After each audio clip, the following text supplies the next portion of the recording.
Welcome to This Explainer. Today, we're diving into something that literally runs almost every single part of our daily lives, but it's completely invisible. We're talking about the hidden mathematical systems and algorithms running our modern world. For a long time, these systems have been a little, disconnected from reality. They were built for perfect conditions. But right now, as we speak, they are getting a massive real-world upgrade. So let me ask you a quick question to kick things off. Have you ever wondered why, with all of our incredibly advanced tech, supercomputers, and AI, your local store still somehow manages to run out of your absolute favorite ice cream on a blazing hot day? Or why shipping logistics sometimes just seem to completely break down out of nowhere? It's a hugely frustrating everyday problem, right? Well, the answer to that mystery actually comes down to how we've been doing the math. You see, historically, the algorithms running our supply chains and our machine learning models were built for these perfect, clean laboratory conditions. They absolutely love predictability. But that old math clashes violently with the real world. Because the real world is messy, it's highly unpredictable, and it is massive. For decades, we've basically been trying to force a chaotic world into these rigid mathematical boxes. But a new wave of research is finally changing that, bringing the math out of the lab and into the messy reality of human existence. Okay, let's dive right into this with Section 1, Stocking the Ultimate Supermarket. To figure out that empty ice cream shelf mystery, just picture a massive global retailer for a second. They have to forecast sales for literally millions of individual products across thousands of stores just to figure out what to put on the trucks. If you try to guess exactly how many strawberry ice cream tubs will sell at one specific local store on a Tuesday, your data is incredibly noisy. People are unpredictable. Traditional algorithms literally crash under the sheer computational weight of trying to predict all these millions of tiny volatile items at the bottom of the retail chain. It is just way too much noise for the math to handle efficiently. But what if you didn't actually have to look at everything? It turns out a massive new forecasting breakthrough has completely solved this supermarket problem, and it only needs to look at 0.3% of the big picture. Yep, just a tiny fraction of a percent is all it takes to accurately predict those millions of individual, messy items. Here's how it works. Instead of pulling its hair out trying to predict the noisy, unpredictable bottom level, like that one specific local store, the algorithm just looks at the smoothest top-level aggregate data. Think of it like looking at the total ice cream sales for the entire country. That national data is super predictable. It bypasses the local noise, makes a highly accurate forecast at the very top, and then uses a clever trick of probabilities to trickle those perfect predictions all the way down to your local store. It's incredibly fast, it works on a standard laptop instead of a supercomputer, and it means fewer empty shelves and a much lower carbon footprint from wasted logistics. Moving right along to Section 2, the Fair AI Grader. We rely on AI for absolutely everything these days, right? From loan approvals to medical diagnoses.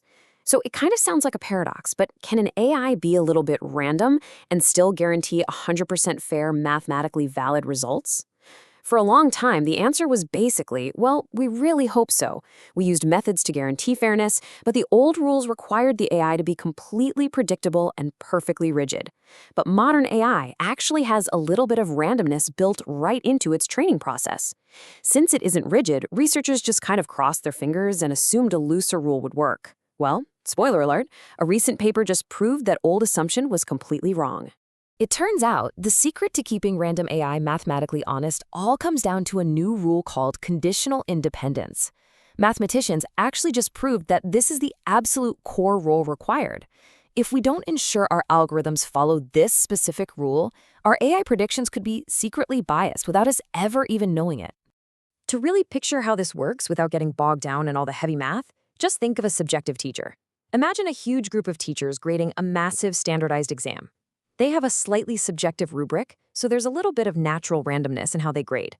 If you just ensure they grade the same way on average, you might still get unfair results because of individual teacher biases.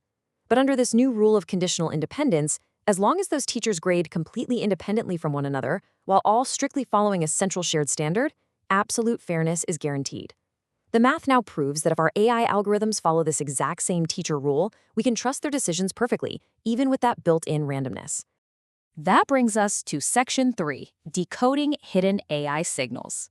Let's stick with AI for a minute because there is another massive breakthrough that's been hiding right under our noses. When AI models process text, they basically turn words into mathematical arrows. For years, scientists only cared about the direction of these arrows to figure out if words were similar, and they literally discarded the length of the arrow. They just threw it away, thinking it was useless noise.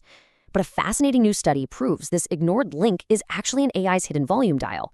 It naturally encodes human uncertainty and measures exactly how specific a concept is. So here's the breakdown of how that plays out. If you ask an AI a question and it gives you a super broad, general answer, it naturally produces a high volume or a longer arrow. But if it gives you a really specific answer packed with details, that volume drops. And here is the absolute best part. Extracting this information requires zero extra computing power. It's just a natural byproduct of the AI's training. We can now measure concept specificity and AI confidence for absolutely free just by looking at the math we used to throw in the trash. This is literally going to revolutionize how search engines and AI assistants understand what we're asking them. All right, on to section 4, tracking baby sleep cycles. Okay, so we've tackled supermarkets, we've decoded AI. Let's look at a deeply physical and human puzzle. How do we mathematically model processes in life that just don't move in equal, predictable steps? In the past, statisticians used models that assumed everything in life happened on a perfectly even staircase, laboratory steps exactly the same distance apart. Going from state 1 to state 2 was mathematically assumed to take the exact same effort as going from state 2 to state 3. But you and I know that is definitely not how the real world works. In reality, some transitions in life are massive leaps, and some are just tiny little shuffles. You can actually see this super clearly in a newborn baby's sleep cycle. A baby goes through distinct states: awake, active sleep, and quiet sleep. The physical distance or the effort it takes for a baby to go from being wide awake to falling into active sleep is a huge leap. But the shift from active sleep down to quiet sleep, that's just a tiny step. Old math forced these steps to be equal, which completely ruined the accuracy of our predictions. But researchers have finally developed a new algorithm that doesn't force these equidistant assumptions. It actually allows the data itself to figure out the spacing. The algorithm builds its own custom staircase based on reality, letting us model physical, biological, and even environmental processes with a level of accuracy we've literally never had before. And that brings us to our final part, Section 5, the invisible upgrade. When you bring all these incredible concepts together, you realize the math is finally taking off its pristine laboratory coat and getting its hands dirty out here in the real world. By upgrading these invisible frameworks, we get smarter, fully stocked supermarkets because algorithms can finally handle the noise of retail. We get a lower carbon footprint because of hyper-efficient logistics that literally only require a laptop to run. We get AI decision-making that is mathematically proven to be fair, even when it has that built-in randomness. And we get a much better, truer understanding of human biology, like those baby sleep cycles, because we aren't forcing nature to fit into a rigid, equidistant box. Our technology is becoming faster, fairer, and finally perfectly aligned with the chaotic reality we actually live in. Which really leaves us with one final, incredibly exciting thought. If our algorithms can finally understand and model the sheer messiness of human existence, from the grocery store aisle all the way to the human brain, what part of the real world will math conquer next? Think about it. There is so much more to discover. Thanks for joining me on this explainer. I hope you found it as fascinating as I did, and I'll catch you next time.